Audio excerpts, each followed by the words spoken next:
বিচার কার্যটাকে নিরপেক্ষ রাখার জন্য আপনারা কি কি পদক্ষেপ নিয়েছেন? প্রথমত হচ্ছে আগের সময় আমাদের একটা কমন অভিযোগ ছিল যে এই আইনটা কম্প্যাটিবল না with the international standard.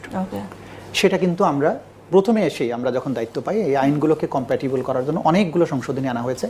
Rome স্ট্যাটিউটের যতটুকু এলিমেন্টস অফ ক্রাইমস আছে সেগুলো এখানে নিয়ে আসা হয়েছে, রুলস অফ এভিডেন্সের জন্য যতটুকু দরকার সেগুলো আনা হয়েছে। সুতরাং আইনের যতটুকু কম্প্যাটিবল না হয় ইন্টারন্যাশনাল স্ট্যান্ডার্ডের সাথে সেটা দূর করা হয়েছে, নাম্বার 1।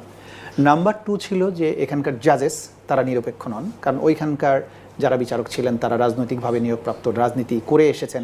এই সময়ে আমাদের যারা বিচারক হয়েছেন তারা প্রত্যেকেই তাদের বিচার বিভাগে একটা লম্বা তাদের ক্যারিয়ার রয়েছে, তাদের ব্যাপারে কোনো বিতর্কে নেই, তাদের ব্যাপারে পক্ষপাতিত্বের কোনো অভিযোগ নেই, তাদের যোগ্যতা নিয়ে কোনো প্রশ্ন নেই। তৃতীয়ত হচ্ছে যে ওই সময়ে ব্যাপকভাবে মিথ্যা সাক্ষী দেওয়া হয়েছে। 71 সালের তখন তো ডিজিটাল এভিডেন্স ছিল না,